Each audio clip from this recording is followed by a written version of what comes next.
ডিসেম্বরের মধ্যে জাতীয় নির্বাচন হতে হবে বলে জানিয়েছেন বিএনপির ভারপ্রাপ্ত চেয়ারম্যান তারেক রহমান। সে লক্ষ্যে নেতাকর্মীদের প্রস্তুতি নেওয়ার আহ্বান জানিয়েছেন তিনি।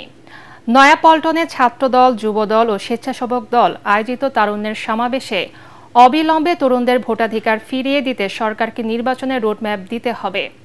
জনগণ ও রাজনৈতিক দলগুলোকে প্রতিপক্ষ না বানিয়ে ক্ষমতায় থাকতে চাইলে নির্বাচনে অংশ নেওয়ার আহ্বান জানান তারেক রহমান। কামরুজ্জামান রাজীবের রিপোর্ট। তারুণ্যের রাজনৈতিক অধিকার প্রতিষ্ঠার সমাবেশে হাজারো তরুণের এই সরব উপস্থিতি।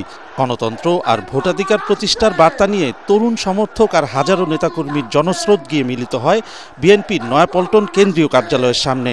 সমাবেশ শুরুর আগেই তা পরিণত হয় জনসমুদ্রে। তারুণ্যের জনস্রোতে লন্ডন থেকে ভার্চুয়ালি যোগ দেন বিএনপির ভারপ্রাপ্ত চেয়ারম্যান তারেক রহমান। প্রধান অতিথির বক্তব্যে তিনি জানান, তরুণ জনগোষ্ঠীকে প্রাধান্য দিয়েই সব কর্মপরিকল্পনা তৈরি করছে বিএনপি। তা বাস্তবায়নে প্রয়োজন নির্বাচিত সরকার, কিন্তু অন্তর্বর্তী সরকার নির্বাচন নিয়ে টালবাহানা করছে। তাদের উদ্দেশ্য নিয়ে জনমনে সন্দেহ তৈরি হয়েছে। আগামী জাতীয় নির্বাচন অনুষ্ঠান নিয়ে মনে হয় এরই ভিতরে টালবাহানা শুরু হয়েছে বা চলছে। কথিত অল্প সংস্কার আর বেশি সংস্কারের অভিনব শর্তের আবর্তে ঘুরপাক খাচ্ছে আগামী জাতীয় নির্বাচনের ভবিষ্যৎ। এরই ভিতরে জনগণ বিশ্বাস করতে শুরু করেছে সংস্কার নিয়ে সময় ক্ষেপণের আড়ালে অন্তর্বর্তীকালীন সরকারের ভেতরে এবং বাইরে কারো কারো মনে হয় কিছু ভিন্ন উদ্দেশ্য রয়েছে। অভিযোগ করেন, আদালতের রায়ের প্রতি সম্মান না দেখিয়ে স্বৈরাচারী আচরণের পুনরাবৃত্তি করছে অন্তর্বর্তী সরকার। যারা আইনের প্রতি শ্রদ্ধা দেখায় না, যারা আদালতের নির্দেশকে অবজ্ঞা করে, তাদের কাছ থেকে আমরা কতটুকু সংস্কার আশা করতে পারি? গণতান্ত্রিক আমি জনগণ এবং গণতন্ত্রের পক্ষের রাজনৈতিক দলগুলোকে দয়া করে প্রতিপক্ষ বানাবেন না। যদি আপনাদের কেউ রাষ্ট্র পরিচালনায় থাকতে চায়, তাহলে সরকার থেকে পদত্যাগ করে জনগণের কাতারে আসুন, নির্বাচন করুন। অতীতে তত্ত্বাবধায়ক সরকারের 3 মাসের মধ্যে জাতীয় নির্বাচন করার নজির রয়েছে উল্লেখ করে তারেক রহমান বলেন, ডিসেম্বরের মধ্যেই নির্বাচন দিতে হবে। ফ্যাসিবাদ মুক্ত বাংলাদেশে জনগণের সরাসরি ভোটে, জনগণের কাছে জবাবদিহিমূলক, জনগণের কাছে দায়বদ্ধ একটি সরকার দ্রুত দেখতে চায়।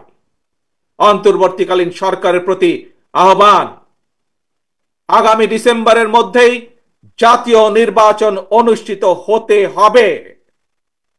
আবারও আমরা বলতে চাই, আগামী ডিসেম্বরের মধ্যেও জাতীয় নির্বাচন অনুষ্ঠিত হবে।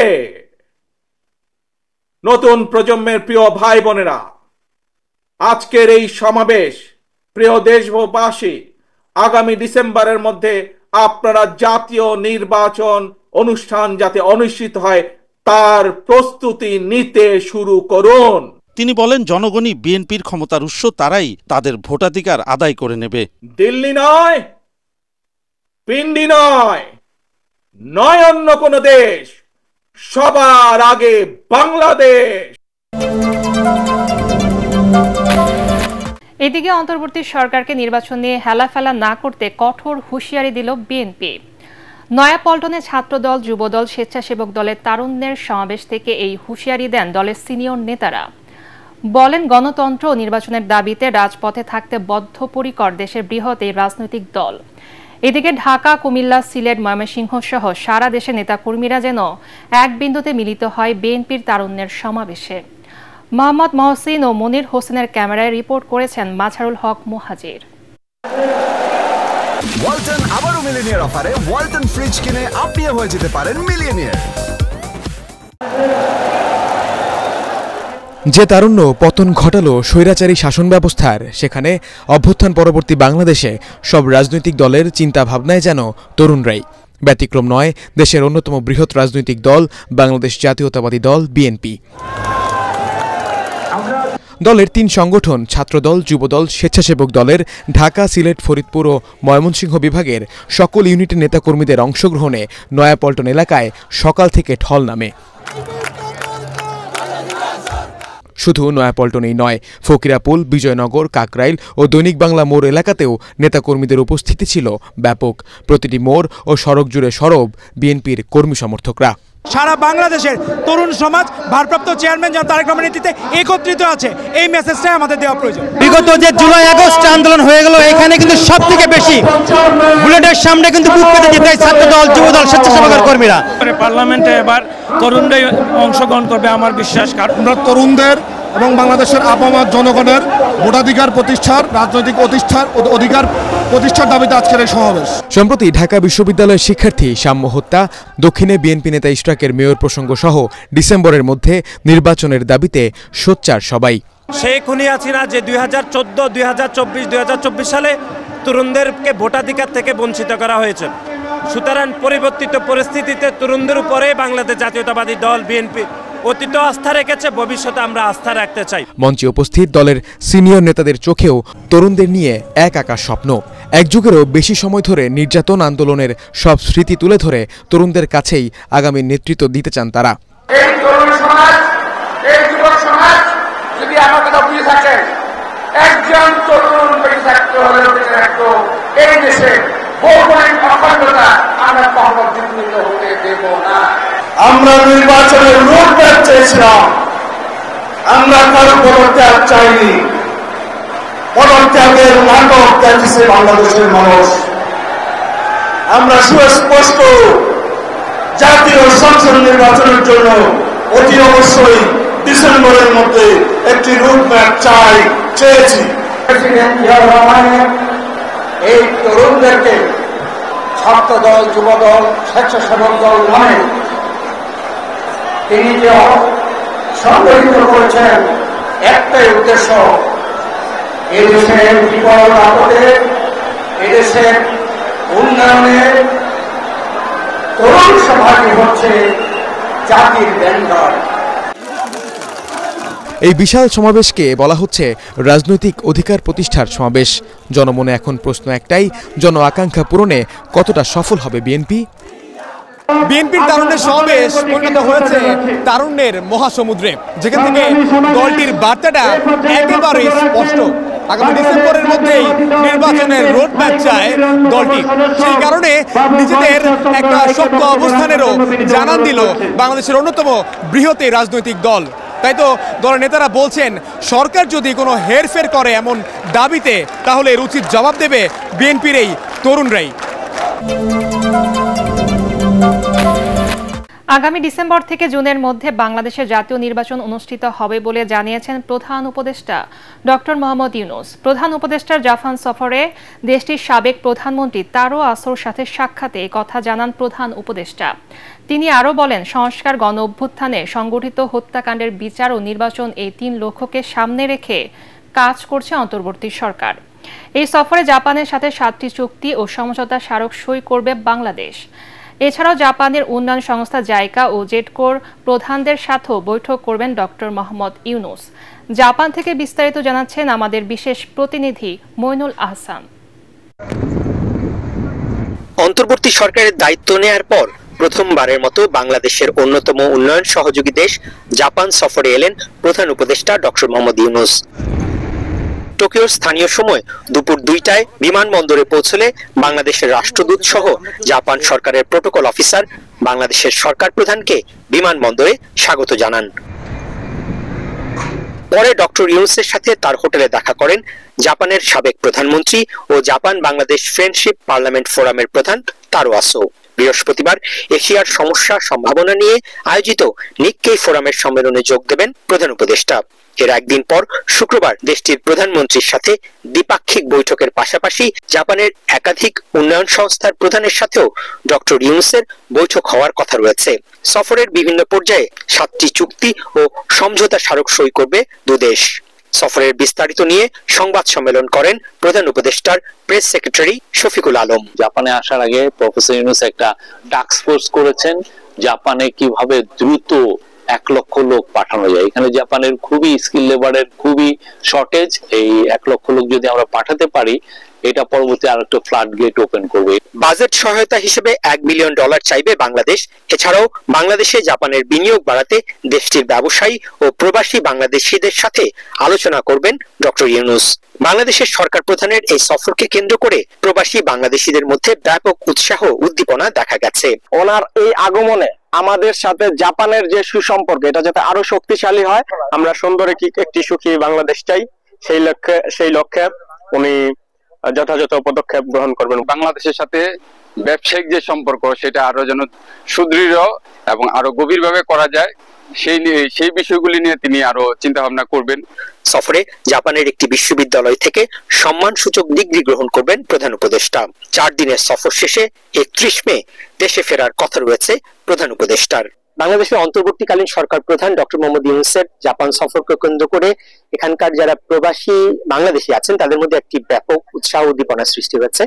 তারা প্রত্যাশা করছেন এই সফরকে কেন্দ্র করে ডক্টর মোহাম্মদ ইউনূসের যে বিশ্বব্যাপী যে ওনার পরিচিতি রয়েছে সেই পরিচিতিকে কেন্দ্র করে জাপান এবং বাংলাদেশের মধ্যে সম্পর্ক আরো সুদৃঢ় হবে এবং এর ফলে বাংলাদেশ থেকে ব্যবসা বাণিজ্য জাপানে আরো সুযোগ সৃষ্টি হবে এবং বাংলাদেশ থেকে আরো স্টুডেন্ট বা বাংলাদেশে যারা ব্যবসায়ী আছে বা বিভিন্ন ক্ষেত্রে এখানে যে শ্রমিকের প্রয়োজন রয়েছে সেই দ্বার আরো উন্মোচিত হবে বলে তারা প্রত্যাশা করছেন। দুর্নীতির মামলায় বিএনপির ভারপ্রাপ্ত চেয়ারম্যান তারেক রহমান ও তার স্ত্রী ডাক্তার জুবাইদা রহমানকে খালাস দিয়েছে হাইকোর্ট। বিচারপতি মোহাম্মদ খুসরুজ্জামানের একক বেঞ্চ এই রায় দেন। রায়ে আদালত বলেন উদ্দেশ্যমূলকভাবে দুর্নীতির এই মামলাটি দায়ের করা হয়েছিল। আরও জানাচ্ছেন হুমায়ুন চিশতি। দুর্নীতি দমন কমিশনের করা দুর্নীতির মামলায় 3 বছরের সাজার রায়ের বিরুদ্ধে আপিল করার অনুমতি চেয়ে হাইকোর্টে আবেদন করেন বিএনপির ভারপ্রাপ্ত চেয়ারম্যান তারেক রহমানের স্ত্রী ডাক্তার জুবাইদা রহমান। 587 দিনের বিলম্ব মওকুফ করে গত 13 মে আপিলের অনুমতি দেন হাইকোর্ট। সুযোগ না থাকায় এই মামলায় তারেক রহমান আপিল করেননি। তবে জুবাইদা রহমানের আপিলের সাথে তারও খালাসের আবেদন করা হয়েছিল। শুনানি শেষে বিচারিক আদালতের সাজার রায় বাতিল করে তারেক রহমান ও জুবাইদা রহমানকে খালাস দেন হাইকোর্ট। আমাদের এই আপিল মঞ্জুর করেছেন, অর্থাৎ বেগম জুবাইদা রহমানের বিরুদ্ধে যেই দণ্ডাদেশ ছিল সেটা থেকে উনি নির্দোষ সাব্যস্তে খালাস হয়েছেন। আমাদের supreme court, Pakistan supreme court, Indian supreme কোর্টের বিভিন্ন জাজমেন্ট দিয়ে আমরা দেখিয়েছি যে যদি মামলা এজ এ হোল দেখা যায় যে কারো বিরুদ্ধে প্রমাণ হয় নাই, সেক্ষেত্রে যারা আপিল করতে পারেননি তাদেরকেও আপনারা এইটার বেনিফিট, এই একুইটারের বেনিফিট তাকেও আপনারা দিতে পারেন। উনি এটা গ্রহণ করেছেন এবং জাজমেন্টে উনি অর্ডার পোর্শনে পরিষ্কারভাবে উল্লেখ করেছেন যে মিস্টার তারেক রহমান সাহেবকেও এই মামলা থেকে নির্দোষ সাব্যস্তে খালাস দেওয়া হলো। কোনো ধরনের কোনো সারবত্তা না থাকা সত্ত্বেও যখন মামলা তাদের বিরুদ্ধে হয়েছে এবং সাজা দেওয়া হয়েছে, এটাও মেলিসিয়াস প্রসিকিউশন বলা যায়। রায়ের প্রতিক্রিয়ায় দুর্নীতি দমন কমিশনের কর্মকাণ্ডের সমালোচনা করেন সংস্থাটির আইনজীবী। বলেন তড়িঘড়ি করে ও নিয়ম না মেনেই মামলাটি করেছিল তখনকার কমিশন।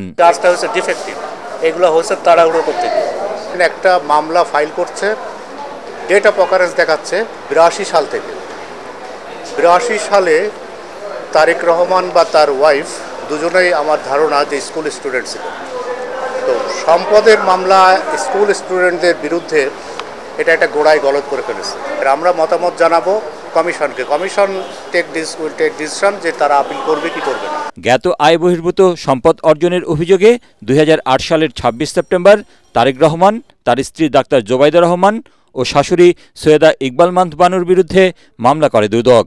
2023 সালের 2 আগস্ট তারেক রহমানকে 9 ও ডাক্তার জুবাইদা রহমানকে 3 বছর কারাদণ্ড দেন বিচারিক আদালত। একই সাথে আদালত তারেক রহমানের জ্ঞাত আয় বহির্ভূত প্রায় 2,75 লাখ টাকার সম্পদ রাষ্ট্রের অনুকূলে বাজেয়াপ্ত করার আদেশ দেন। এছাড়া তারেক রহমানকে 3 কোটি ও ডাক্তার জুবাইদাকে 35 লাখ টাকা অর্থদণ্ড দেন আদালত। 14 বছর পর কারামুক্ত হলেন জামাত নেতা ATM আজহারুল ইসলাম। সকালে বাংলাদেশ মেডিকেল বিশ্ববিদ্যালয় হাসপাতালের প্রিজন সেল থেকে ছাড়া পান তিনি। এ সময় প্রিয় নেতাকে শুভেচ্ছা জানান হাজারো নেতাকর্মী। শাহবাগে অস্থায়ী মঞ্চে সংবর্ধিত হয়ে আজহারুল ইসলাম বলেন তিনি এখন স্বাধীন দেশের মুক্ত নাগরিক। ষড়যন্ত্রমূলকভাবে জামাত নেতাদের উপর জুডিশিয়াল কিলিং চালানো হয়েছে বলেও অভিযোগ করেন তিনি। এ সময় দেশবাসীকে দলমত নির্বিশেষে ঐক্যবদ্ধ থাকার আহ্বান জানান জামাতের আমির। বিস্তারিত জানাচ্ছেন খায়রুল ইসলাম।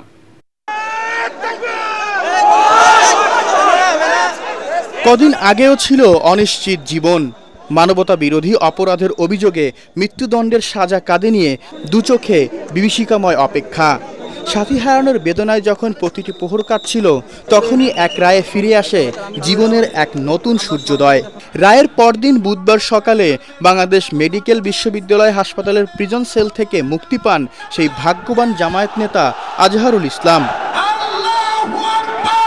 নিঃশ্বাস নেন স্বাধীন মুক্ত বাতাসে।